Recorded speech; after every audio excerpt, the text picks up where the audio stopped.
Keep listening to Toxic Radio all this month and you'll hear screams, growls, stories of death and dismemberment. And that's just the bands. At Toxic Radio, we do Halloween just a little bit harder. Don't play it safe. Play it toxic.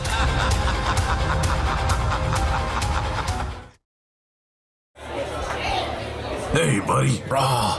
Hey, man, that's a sweet heavy metal happy hour t-shirt. Where'd you pick that up? Thanks, dude. I got it at the Toxic Radio shop. Toxic Radio has a shop? Yeah, dude. It's in the app. We're online at toxicradio.net. That is sweet. Yeah, and I also got a rockin' Toxic Radio hoodie and a Red Band Underground shirt. Dude, I'm gonna look so rockin' at the party tomorrow. Well, I think you look pretty now. Oh, wait, what? The Toxic Radio shop is a place to get all your Toxic Radio gear. Shirts, hoodies, stickers. Find it at toxicradio.net or on the app. Don't buy it safe. Buy it toxic. Hey, where are you going, man? What's up, everyone? This is Jeremy from Five Finger Death Punch, and you're listening to Toxic Radio. Don't play it safe, play it toxic. Hey, this is Mike Busey, and when I'm not touching myself, I'm listening to Toxic Radio. Don't play it safe, play it toxic.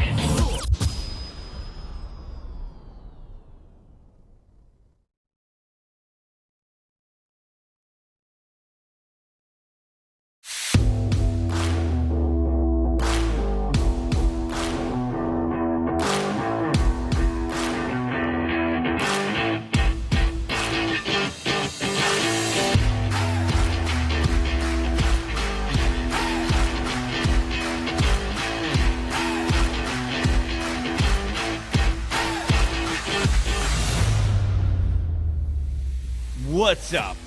I'm here, you're here, let's get weird. We got a lot to talk about today. Things to do, things to say, offend people, who gives a shit. Mike's here, I'm here. New segment this week, and this is the Godfrey, the Godfrey, here on live on Toxic Radio. Catch us live on all the platforms. YouTube, you name it. Catch us post live. Download the show, subscribe, iTunes, Google Podcasts, etc. Welcome back, folks. It's been a weird week for me. Kind of weird. Not really weird, but weird in the sense where I run into some weird things, and I don't know, my week felt lost. You ever have a week where it's Wednesday, but you're like, it's still Monday? You ever feel that way, Mike? Every fucking day. Every day? So you feel you're living a Groundhog Day? I am. I'm in the fucking Truman Show. The Truman Show. No one likes the Truman Show. I thought it was really good. I watched it like just last year for the first time. The movie? Uh-huh.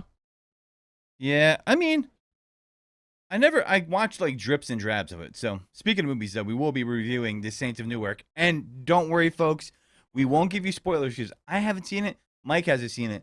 But our resident movie reviewer, Alex, has seen it. And Brad is ready to take it deep because he just pulled out of work. And guess what? That's how everybody feels, my friend. That's how everybody feels. Oh, is that? What? Oh, that wasn't working right. Oh, what the hell? I gotta fix that. I don't know what Mike's revealing tricks behind the curtain that you wouldn't have noticed otherwise. Oh, everybody's gonna notice this one. Are they? Wow. Did you get a COVID? I did get a COVID test in time. Yep. I had to go out the country briefly. Did get a COVID test, and that worked out for me. And it was pretty awesome. I actually got it earlier.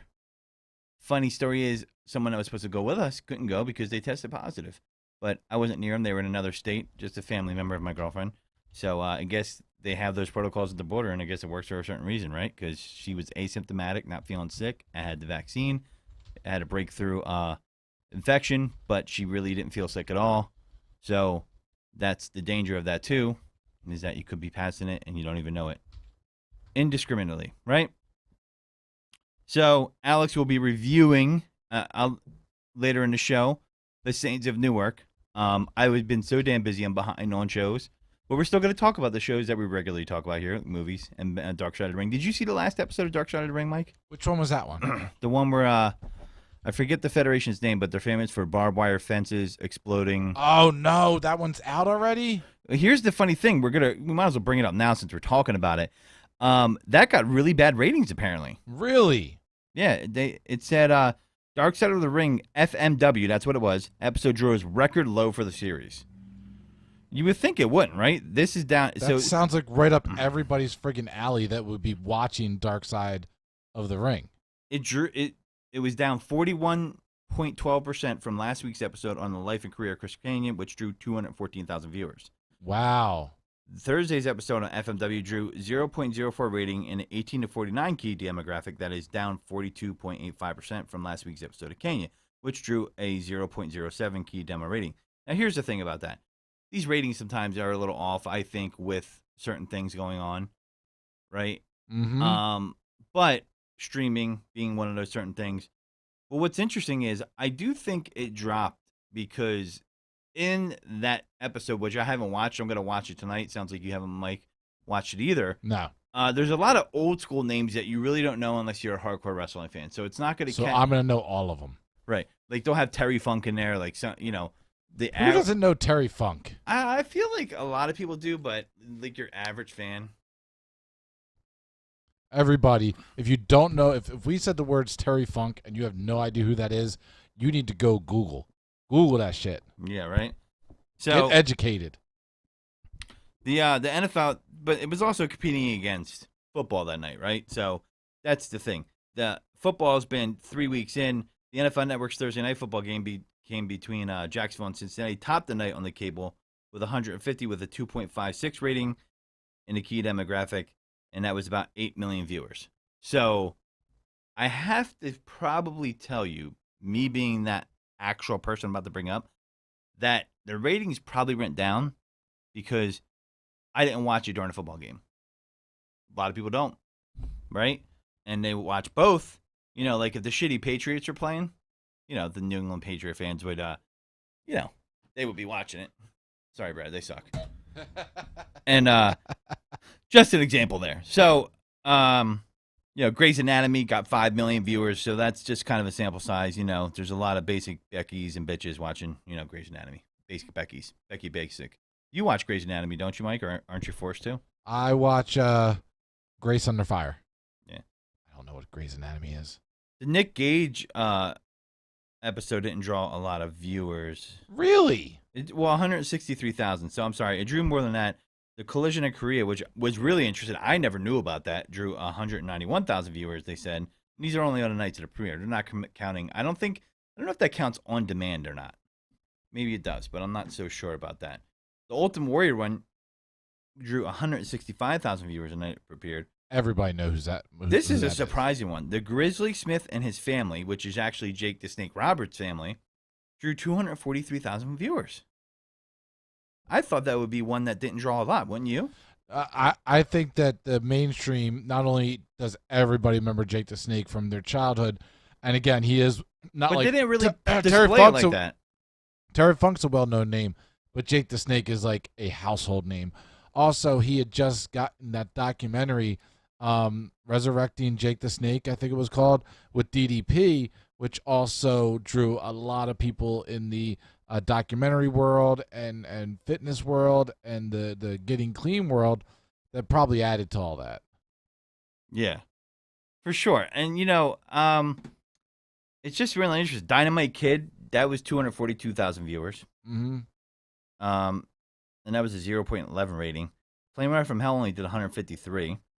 That's very surprising. Extremely. But again, I don't think a lot of people know the backstory. Like, not even the backstory, just don't even know what that is. Mm-hmm. So they see it and they have no basis on whether or not they want to watch it because they have no idea what it even means. Like, I had no idea what the Plane Ride from Hell was, and I only saw bits and pieces through TikTok, which then piqued my interest to go watch it. Which episode of all the seasons do you think was the most watched episode on the night it premiered? Oh my God! I'm trying to remember all of them. It's either one or two. I've got two that would be the top ones: Owen Hart or Chris Benoit. Wow, you nailed it. It was Owen Hart. Yeah, Owen Hart drew 349,000 on the night it premiered. I mean that I wonder how much. I would have loved to know how much of that was out of Canada. That whole thing with him dying in the ring and falling from the rafters and going dark on pay-per-view and the fact that they continued the show. I mean, that's just They really fucked that up. and there's so little that they let out for so long about that incident, and they just tried to ignore it. That once you put somebody in a documentary format that's going to talk about it, that's going to draw motherfuckers. Last Ride of the Road Warriors did 264,000, which was a really good show, and I had no idea about the backstory of Hawk. Right? Yeah. And it was sad because he was starting to change things, and this is how this happens to a lot of these wrestlers. Yeah, they start to right the road, and then their past catches up with them physically and takes them out. And that's definitely what happened to Hawk. And I'm sorry, man, I got this wrong. The second one was Chris Benoit. That was 320,000 viewers, but it still didn't beat out Owen Hart. Damn. Oh yeah, another one that was really good. That Brad just brought up, the New Jack one. Again, 229,000 viewers. New Jack is not a mainstream star. He is an underground wrestler, a deathmatch wrestler, if you want a hardcore wrestler. But how ruthless, how real, how just don't give a shit mentality New Jack has towards the business and towards people. And he died not long after that episode aired. Right. That episode could have resurrected him. Yeah, I thought the Ultimate Warrior would do more at 165,000 on the night it premiered. People still think he died in a motorcycle accident. Yeah.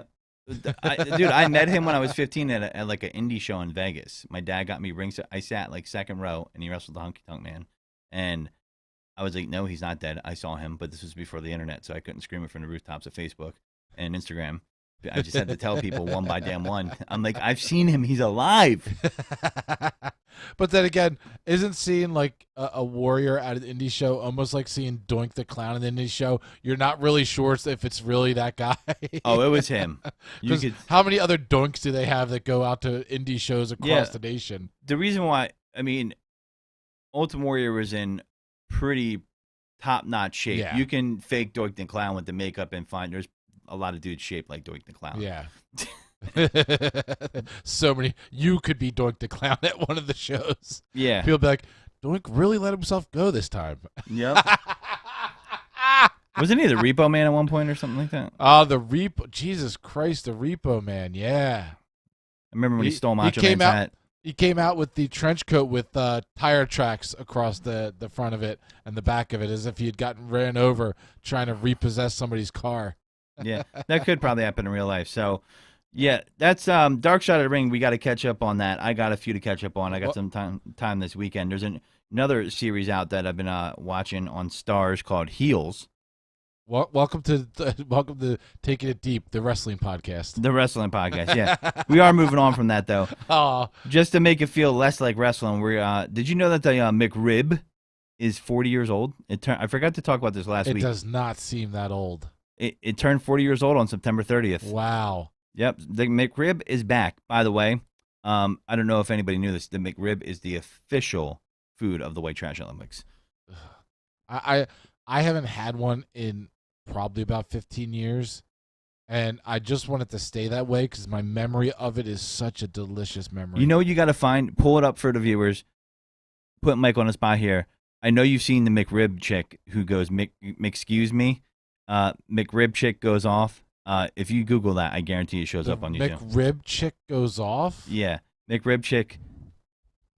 Yeah. All right, that's what I'm Googling. All right. Bet you it shows up. McRib chick. You guys know what I'm talking about when you see this. Mike will play it. And he's got another video to play for you. So I was looking at my timeline, and everybody's talking about there's a cow loose in North Philadelphia. And it was an uncommon sight. So North Philadelphia on last Tuesday afternoon, a loose cow. That's right. A viewer took a video of a cow running down Broad Street and Erie Avenue. In the video, you can see the cow slowing down. So Mike will bring it up and show you. Well, you got me looking up one, and then you got me queuing up another. Godfrey, show that video, and I'll find the other one for you. I already found the other one. That's right. I'm good at my job. Oh wow! And then you're piling them up on me. Mike did stuff. All right, cool. Yeah, show the McRib bitch. All right, let's or see. McRib, whatever. I think is that what we're calling her? The McRib bitch. She's cranky. This McRib bitch is cranky. It's hilarious though. I think she must have made a bunch off of t-shirts. She's got the best hair I've ever seen in my life. All right, let's bring her up. Let's see. I think Mike used to date her in the early 90s. I have an announcement to make to y'all, to the people of America. I was at this here McDonald's on Dorset. It's Monday night. I was just disrespected in there. Almost got in a fight with the gal in there. First of all, my first issue is the drive-thru was filled all the way up, and I had to walk inside. So then I'm already mad because I got to get out of my car and go inside. So I go inside. I politely say, "Hey, can I have a McRib meal, large size with the Dr. Pepper?" And the lady said, "Well, okay, that'd be $6.58. I said, "Ain't you forgetting something, ma'am?" And she said, "Well, what?" I said, "You're supposed to offer me the extra McRib for $1 when you buy the McRib meal." Oh my God. You ain't gonna believe it. She looked me She up said, and down. caw. And she said, "Well, don't look like you need the extra McRib." Excuse me, bitch. I throat punched that bitch. Oh, I Jesus. knocked her ass down. Whoa. So if you come to the Dorset McDonald's and you see a lady named Charlene in there, tell her Carla sent you. And then you throat punch her or punch her in the cooter. I don't give a damn. This is against my civil rights. What? Fuck you, McDonald's. On Dorset. Not all the other ones. I like all the other ones. Of course you do. I like all the of other course you ones. do. So, yes, that is how we will celebrate the McRib. She's got me talking with the tang now. And, yeah, November 1st, they're bringing the McRib out.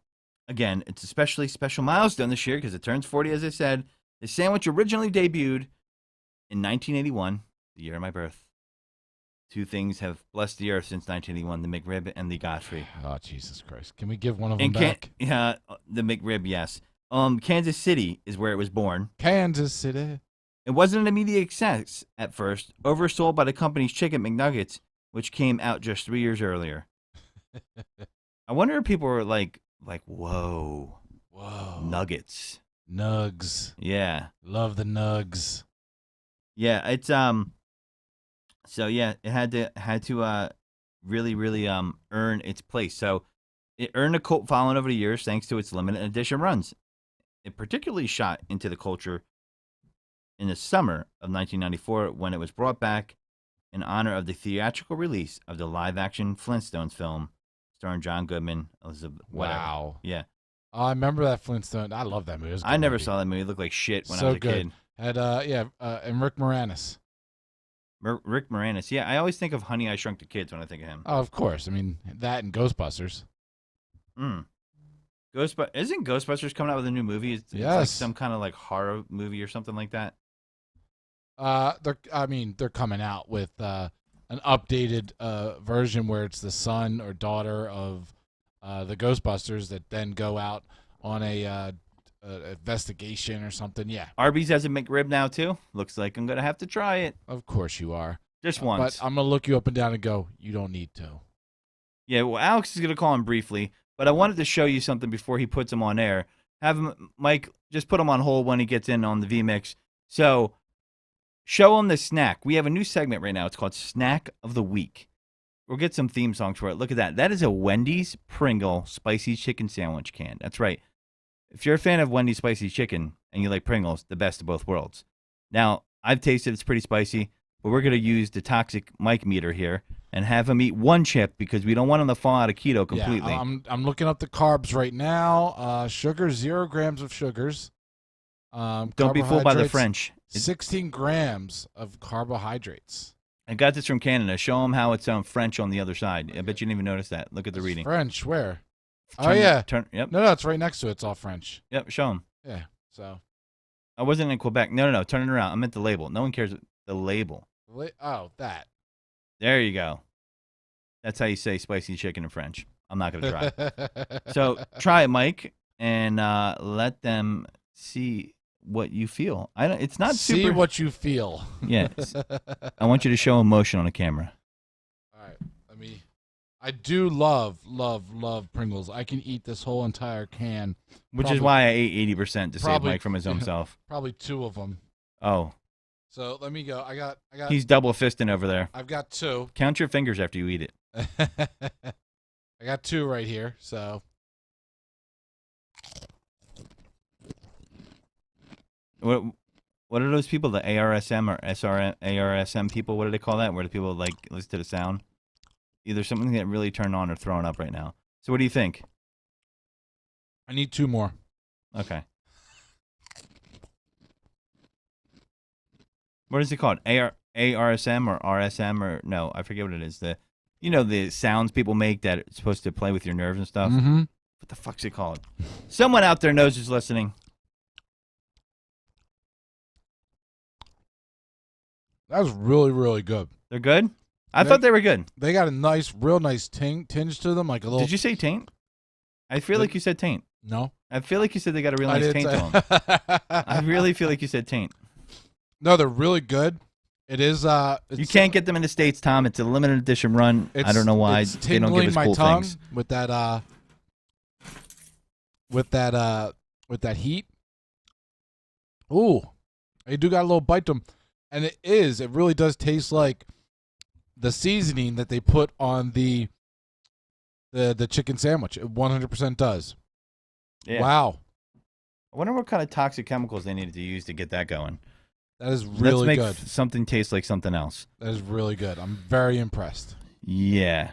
So that's my snack of the week. I'm going to try a unique snack of the week that's hard to find. If I run across it, some weeks I won't. If I don't run across something, I'm not going to bring fucking ho-hos on here, okay? I could definitely eat that whole entire thing. I bet you could. Yeah, it is a letdown. So they like every time I go there, I find something new snack-wise, and it's always in the gas station. I mean, I don't know. Don't mess with the recipe. Last time it was Doritos, ketchup Doritos.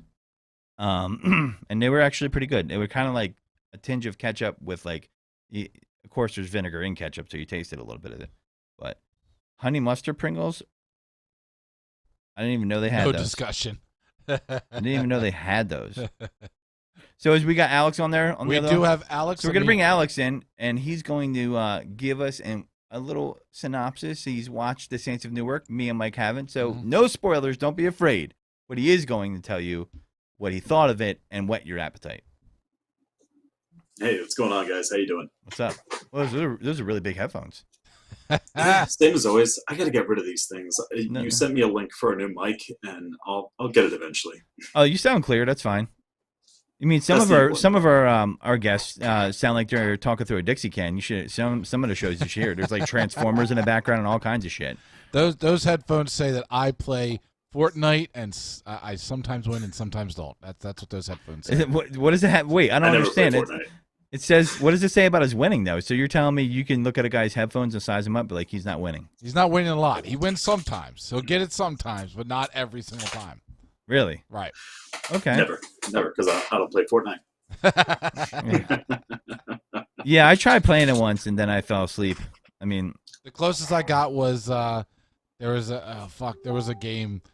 I'm just going to bail out now because I can't remember the name of the game, but it was like you went around shooting people and they turned into chickens and they ran away from you. I can't remember the name of the game, but it was very similar to that. Cool story, bro. I'm going to walk away. All right. So with that being said, we're going to get right back into the movies and not go into the video games. But, so what did you think of Saints of Newark? So I watched it last night at must have been like midnight. So I was ready. It's that hour that great time to watch a good mafia movie. Wait, there's mafia? Mafia in this movie? It's like, come on, you do know what this movie's about, right? Yeah, right. So, first, quick question: did you actually watch The Sopranos? I watched the whole season front to back, yeah, and I was a late bloomer on The Sopranos, meaning it was a good 3.5 to 4 seasons in before I started. But I caught up quickly and binged my ass off pre-Netflix days. I was going to, I know I'm going to dork for this, but I was going to the public library renting them for free at my community college on VHS. I had the DVD box sets for a while, and I don't even know where they are. I bet I still have them. Probably holding a coffee table up. No, they're in a closet somewhere. Oh, are they? I'm sure. DVD box sets are like, they're Now you look at them, they're like, is that how my parents felt Why? about the 8-track? So, but continue on. I feel like there needs to be 2 reviews for this because there's one review for those who did follow The Sopranos and a review for those who didn't. My main thing that I want to recommend is you gotta watch The Sopranos to fully appreciate it.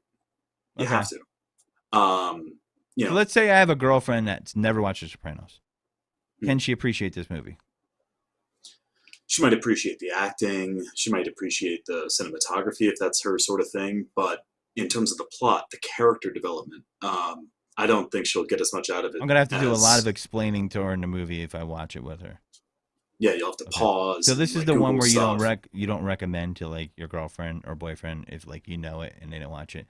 Just watch it on the slide because you're gonna have to answer like 30 fucking questions. Well, what's this? What's that? What's this?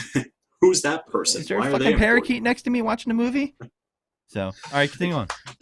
So I don't know. It's been so long since I reviewed a movie. I feel like I should just preface it with like my 5 steps: plot, acting, cinematography, entertainment value, rewatchability. Plot, I actually give it a 2. It did not meet expectations, to be totally honest. I mean, did we expect like a thick plot though with this franchise? Maybe. Well, they tried to stuff so much more into the storyline that really didn't truly need to be there. Mm-hmm. If they had made it a longer movie, they could have pulled it off. Or better yet, make a sequel. Milk it for what it's worth. But they really tried to squeeze it into a 2-hour movie that they tried to work in other gangs into the plot, the riots in Newark back in the 1970s. There's definitely some current relevance for race issues in America. But other than that, I just feel like they were trying too hard to fit too much in too small a time period. So next is the acting, though. That is really where this actually did well. The guy who played Tony as a kid looks just like, really does look like, obviously it's his son, but it looks like they cloned Tony and just de-aged him. So really great acting on everyone's part. Truly enjoyed that part. The cinematography, I give a 4 as well. Really looked like a mafia movie. However, they didn't do anything groundbreaking or unique to kind of set it apart from things like Goodfellas and Godfather. It was very well shot and very believable. No like mistakes. I feel like I always have an eye for like cinematography mistakes. Didn't spot a single thing. So really good score there. 4 I think is solid and appropriate, but they didn't do anything unique. So the actors are going to carry the movie, is what you're saying. Yeah. The plot. You can get away with that when there's a lot of characters that you're pre-invested in too, right? Well, that's the thing, is if you know the characters and you're like, oh, that's Paulie Walnuts, like, yeah, you're going to be interested because it's like you already have some investment in that person. So it is a prequel. It doesn't focus on Tony. I want to say that right off the bat. It focuses on the person who is his inspiration to get into that lifestyle. Which So makes me think that there would be a second one. maybe I don't want to say that they didn't line it up for a sequel. They totally could, but who knows? I think with box office sales being what they were, granted it went up against Venom this weekend. So, and Venom, yeah, that's out too. Same time, but this is on HBO Max, which is I watched it in the comfort of my own home. Of course, box office sales aren't going to be as good, but I try not to base it on that. So, truly, holistically, entertainment value, I give it a 3, and that's because I watched The Sopranos. I enjoyed the way it was shot. It was immersive in the sense of I believed that what I was watching took place in the 1960s and 70s. It Gotcha. was that, and the acting really helped that entertainment value. I laughed. There was some shock value in there. Again, really trying not to spoil anything. But if you go into this movie never having seen The Sopranos, it's going to spoil the Sopranos series for you within the first 30 seconds. So don't. Trust me. It's really not worth it to see the movie first. I feel like, I don't know if it's going to even appeal to people who, I mean, if you like mafia movies, possibly, but if you like mafia movies, how can you have not seen The Sopranos? right? It's One would almost think. impossible. It's a bigger time investment. It's 87 episodes. If you have 87 hours to dedicate to it, sure. But this is the era of streaming though. People binge like they've never binged before. Oh, now you got it on HBO Max. My fiance wants to watch it, and hopefully when we get some snow, we can just binge away. Yeah, I'll totally rewatch the series now because it's been 14 years since it went off, since the finale. So a lot of the stuff that I saw in the movie, it's I was been just that like, fucking long. that fucking long. Yeah, 14 years. And So- James Gandolfini passed away. Yep. That sucks. And now because his son is like, I think he's like 14 now. is so- he in this movie? He's not in this movie, is he? Yeah, he plays Tony. I didn't even know that. And- See, there you go. You didn't know that? That was Nope. That was great. That's why I don't do the He's- movie reviews. He's sitting here saying how much it looks like him, and it's great because it's his son, so it looks like him, like they would have. Oh my god! Miss. That was the crowd shocked. Listen, that's why I'm not doing the movie reviews. Okay.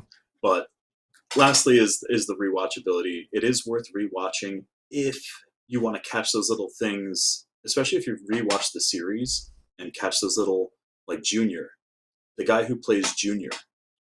First of all, excellent casting decision. He's spot on, perfect for it. But his behavior, understanding his psyche, that really just Did he lined up beat anybody perfectly. up because he was accused of eating pussy? No.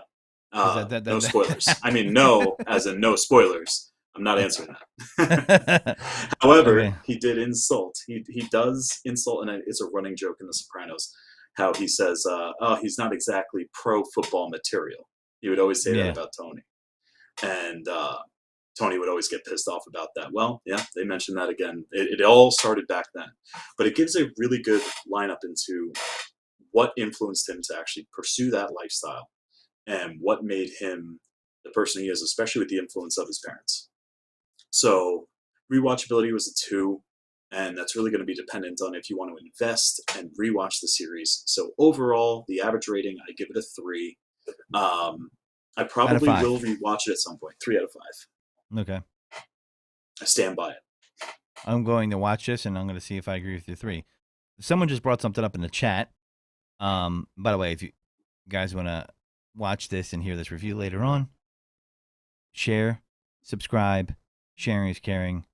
iTunes, Google Podcasts. Ask Amazon to play the latest episode of Taking It Deep with the Godfrey, and it will pop up. But with that being said, Game of Thrones, I didn't even realize, came across my phone the other day, it's coming out with a new fucking series. House of Dragon, House Targaryen. I am hyped. I didn't even know. And I like when I know that by surprise, because I hate when I see it and it's like, it's going to come out in 2029. I'm like, oh, great. Thanks. Let me know when it's closer. Yeah, please. So I'm hoping this is the early part of 2022 that's coming out, but we'll see. And that looks really, really hot. That series looks great. I'm in. Mike, did you ever watch Game of Thrones? Never actually. It's something that many people have told me that I would really dig and really like because I'm going to need you to take off the headphones to leave my show right now. All right, goodbye. I'll stick around. Don't worry. Yeah. So, okay. Great review there. So 3 out of 5. I'm going to see if I agree with Alex. I'm going to watch this. I was trying to watch it, but some extenuating circumstances prevented me from doing so. Unfortunately, I could not take advantage of that, but I do have it on the docket this weekend. I'm due for a little R&R, a little me time, so to speak. Nice. And me time is good time. Always. Mike, do you get a lot of me time? I don't even know what that. I don't even know what that is. We were talking about video games. I just bought the brand new New World MMO, and I probably got to play it about an hour in the last 2 weeks because I don't get no me time. Nope, that's not even that time. Mike's partying all the time. That's why I don't even get that kind of me time. Party boy Mike. Nope, I wish. Nope, working my butt off. I remember when we first opened the studio, Mike. One of our good friends got really drunk, and he was like, "This is a place of work." And next week, Mike was drunk. Yeah, because that is my Eating bugs. Because what I realized was the me time for me is drinking while I work. Like that's my brain just shuts down a little bit, a couple of levels. So that's my me time is drinking while I work. Other than that, no, I don't get me time. Nice. So Yeah, me time is something that you should appreciate more and more as you get older and cherish more because it is something that tends to do that. Mike, you got that cow video up yet? Yet I've been sitting here with it. I actually had it queued for a while. That's There was why a cow in Philly. You guys have to see this. Alex, thanks for calling in. Yeah, you went right to it. I forgot. It's like, you know what? I'm such an asshole. Thanks for calling in. He'll be doing some more movie reviews. Venom just came out too, so I think next week maybe we'll do a little Venom review, and maybe I could fit that in the schedule. That you got to go and see in theaters though, right? So. Yeah, it's the only place to see it. And, have you seen it yet? My fiance and I haven't, and I would say that we would see it this weekend. I'm actually getting married a week from tomorrow. No pressure. So Try to fit it in before. Try to fit it in before. Just kidding. So we might have to wait on that review. But with that being said, thanks for calling in, Alex. As always, your time's appreciated, and we look forward to having on you again. Thanks for having me, guys. Show us the cow. And tell him to grease up his chair. Anyway, so oh my god. All right, I got to get this all queued up because it is a weird video that you can't friggin' do it properly. No, you give me the worst video clips ever known to man. Ready. No, I'm not ready. Ready. Stop. Okay, my bad. What are we in the middle of a game now? Look at these two. Did they color coordinate their what the fuck is that about? Wardrobe? What is going on there? Hey, girl. Hey, queen. Let's do purple today. Okay. You know what? Let's make sure it folds the same way. It's almost like the same type of dress. Yeah. Okay, okay, queen. Okay, queen. All right, here we go. A sight that you don't see every day in Philadelphia, that's for sure. A cow running around Center City. This video was taken as the cow ran down the street near Broad and Erie earlier this afternoon. Still not clear where it came from or how it escaped. It's like Pamplona. It's the mystery of the day. Yeah. The mystery of the day. Yes, the one bull. Yeah. All right, well, it looks like we are in the midst of a pretty dreary... All right, then we don't want to hear anything else from you. Get them out of here. So my thing is, I pulled this article up, right, and I was looking for some details, and this is all it says. Maybe there's a follow-up out there. I'm not even going to look for it. According to the Philadelphia Police Department, the incident happened around 11:12 a.m. There's no word where the cow came from or how it escaped onto the street. The police said the cow was reunited with their owner. So it just randomly got there, right? Like, what great reporting. You couldn't find out whose fucking cow it was, but somehow it's reunited with the owner? How do you know it's reunited with who's the owner? Is it Jimmy Crackhorn? Like, I don't. What the fuck? In Philly, nobody. Who is the owner in Philly of a cow? They're knocking on doors like, you know whose cow it is? No, it's not my cow. I don't know. No, snitches get stitches.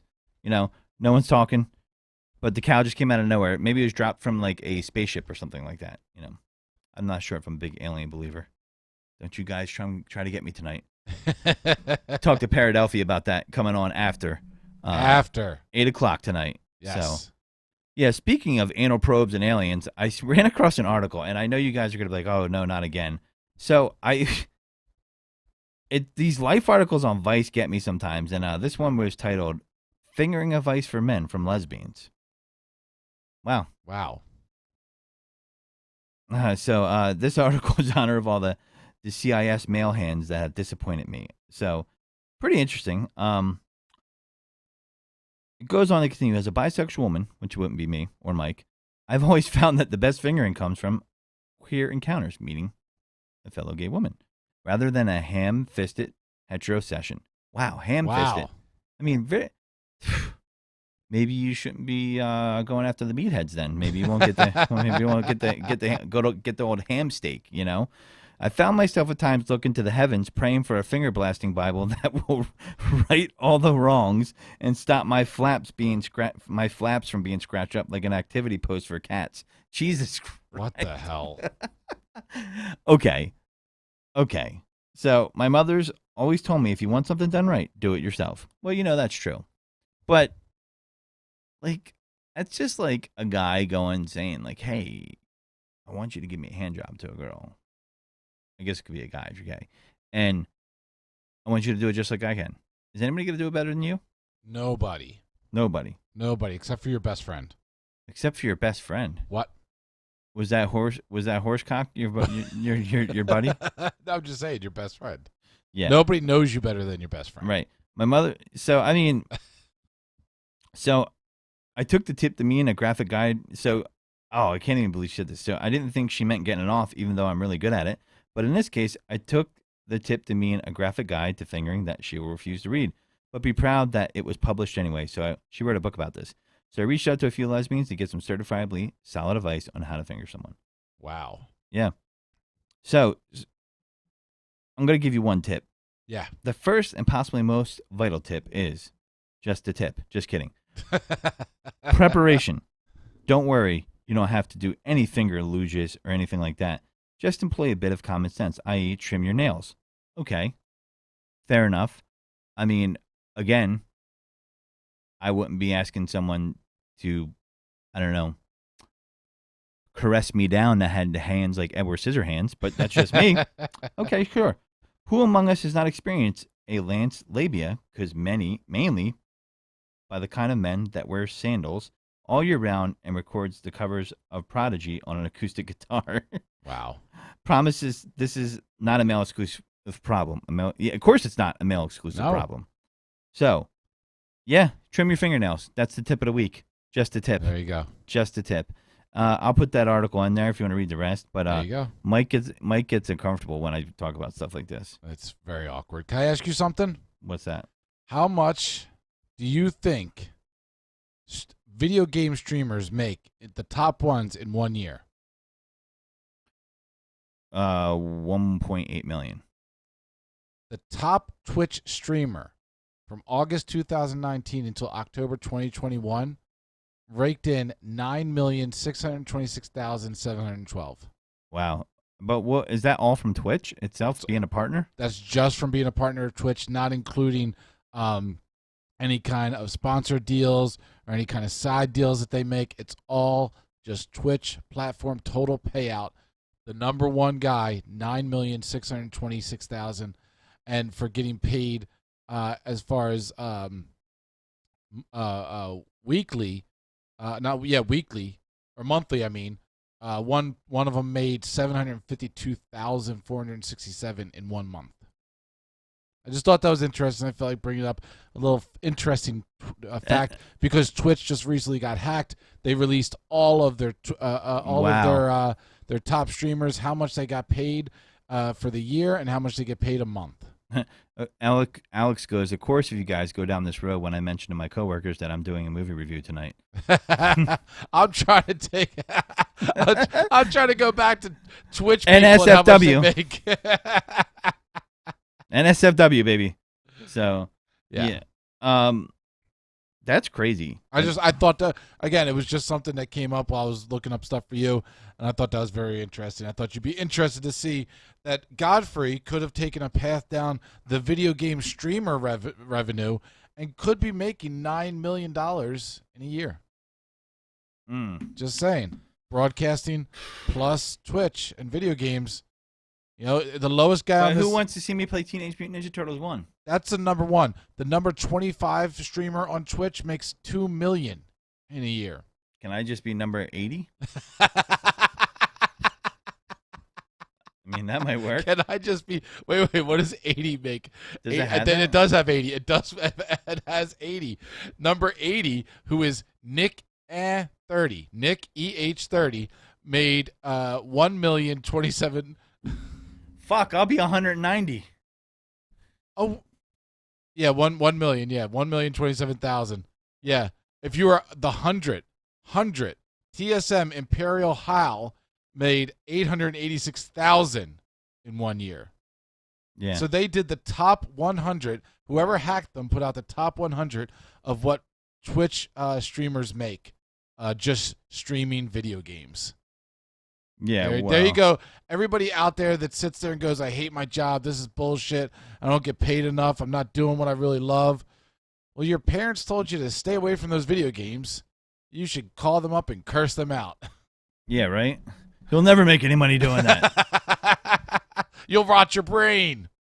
That reminds me, not that this is really real life, but that reminds me of when I was watching the movie about Biggie Smalls, Notorious B.I.G., and the teacher's like, you know, you're never going to mount anything. He's like, yeah, well, a trash truck worker makes more than you. So what do you think about that? Sanitation worker. And I was like, wow, he has a point there. Yeah. Yeah, there's so many different things nowadays that back in the day somebody would look at you and go, "You're fucking crazy." If I was a teacher and he said to me, I'd be like, "We need to expel this man immediately." Not that he even wanted to be there, but So if you were to have become a top streamer, what game do you think it would have been playing? ooh, does Leisure Suit Larry count? Oh, dude, you're bringing it back. No, just Oh kidding. my God, No. Leisure Suit Larry, dude, I was playing that. I never played it. I've always wondered about it. I was booting that game from MS-DOS. Yeah. Yeah. No, I probably would do retro streaming, or That's a lucrative one. People do make a lot of money doing retro streaming. because there's games where people swear you can't beat them. That like one of the hardest games that I see everybody say is Teenage Mutant Ninja Turtles 1 to beat. Everybody says that, and then when you say you beat it, they're like, "No, you didn't." Yeah. No, I'm like, "Yes, I did. Yeah. I did beat it." And like, why? Why? Like, I think that would be good, but who knows? It would probably be something like that because the thing is if I do like first-person shooter games, people just see me getting killed all the time. And yeah, nobody wants to watch that. Yeah. Tom says in the chat room, I got an idea for a stream channel, and I really need to try it out and see if it goes anywhere. My idea is gold.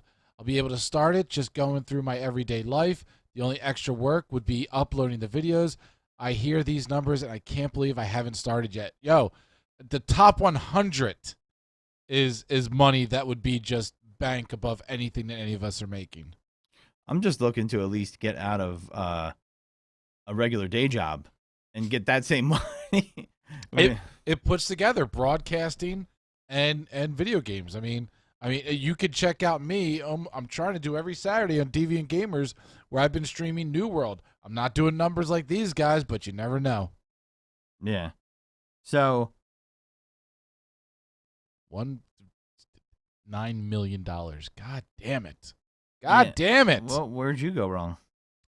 Again, my mother was saying, study, do this, do that. Don't play those video games all night long. Who knows if it would have been like, let him play.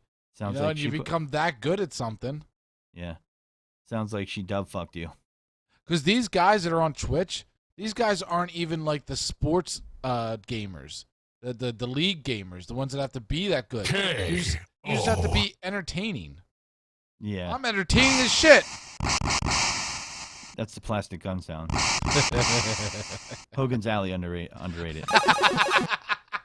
Damn, you really would be retro. You got all the retro stuff. I have an Jesus. impressive NES collection. I'm dead serious. I know you probably don't have time for it, but I would 100% watch a Godfrey late night retro gaming stream on Twitch. I would watch that. All it is going to be watching me blow into the Nintendo cards you're trying to get it to start. I'm going to be like, I'd watch it blow a little bit. Oh, great. So speaking of streamers and, YouTube, Twitch and all that, this article kind of got me. A YouTuber scammed his way onto a food delivery site with microwaved meals. After Josh Peters got the fake restaurant, the Italian Stallion, onto the Deliveroo. So this didn't happen on like Grubhub. I don't think they'll allow you to do that. I just have intimate knowledge of that. DoorDash, I think you could. I think it might be possible to Uber Eats too. So he scammed his way on there. So he was delivering microwave meals to customers on the app. Wow. That is savage. Right? If they ordered delivery from a new restaurant called the Italian Stallion, Londoners, and this was in London, in search of their late night pasta fix, they don't know what good pasta is in London anyway, might recently have been surprised, unless it's an Italian person serving it, surprised to receive their plastic container of food plus a weird note and a bunch of cash. 2 years after, Uba Butler gamed TripAdvisor and sent people in search of the site's highest-rated restaurant to his shed instead.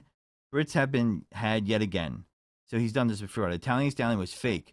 The meal microwaved and all of it a big grift done for YouTube. That's right. You could see it on here. I'll not play it for you now, but I'll share the link in there.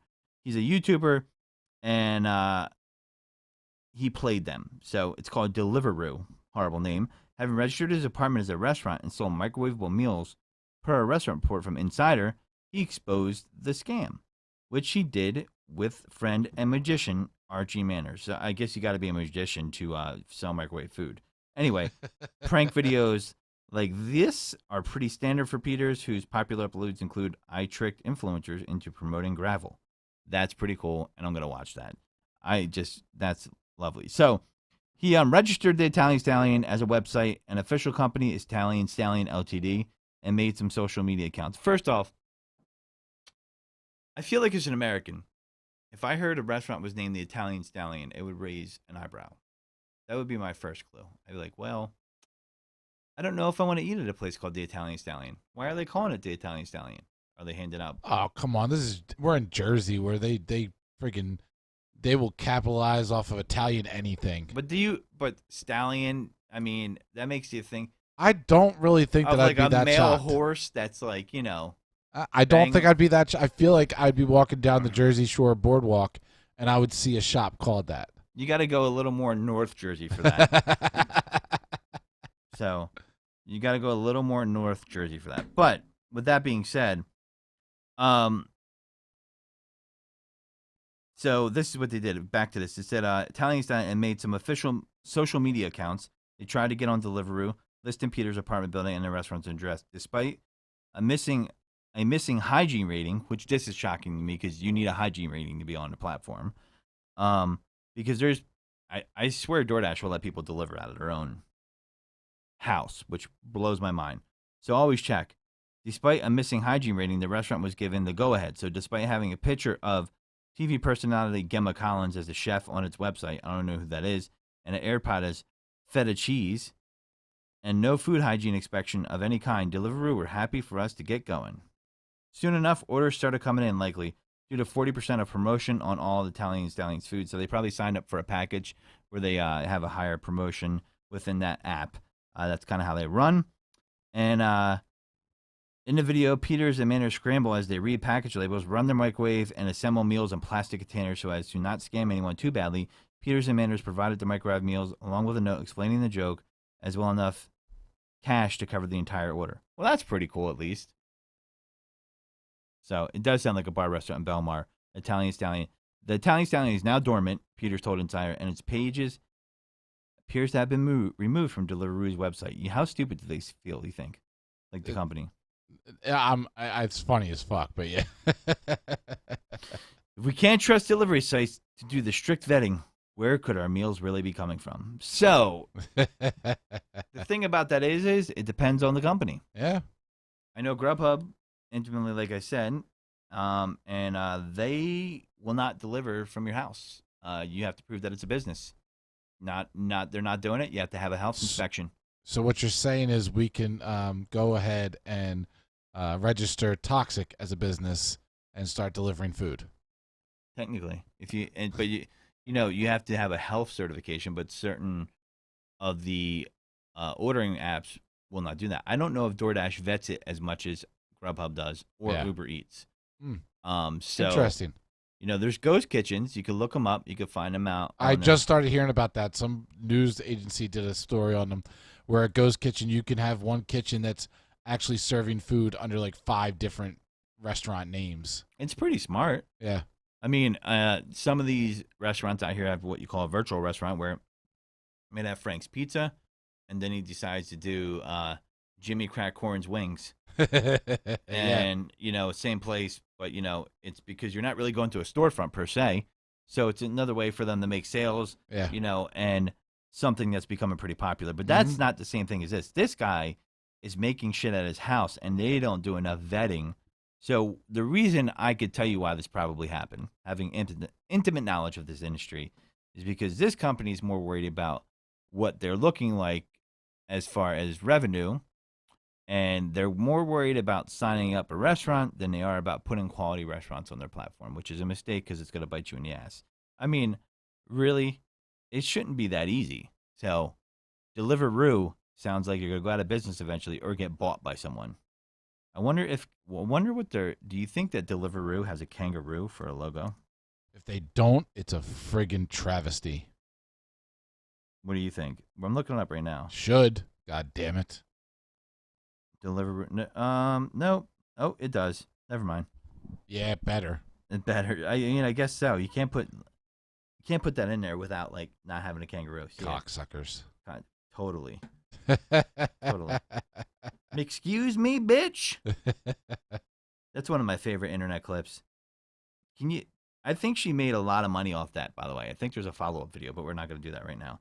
So with that being said, folks, thanks for tuning in today. Thanks for listening. As always, if you didn't catch the full show and you need to go back to the beginning, you can get it on toxicradio.com. You can get it on .net. You can also see all the live shows on www.youtube.com/playtoxic. Go to the Facebook page, Taking It Deep with the Godfrey. Give it a share, give it a like, watch the video, and on all the major podcast platforms, Spotify, Google Podcasts, iTunes, Stitcher, Amazon Music, you name it, we're on there. Google us, and you can find us. And on all the social media handles, if you want to interact, before or after the show, you got a question or a complaint, THEEGODFREY, Instagram, Twitter, and Facebook. And with that being said, this is the Godfrey not saying goodbye, just saying take it deep.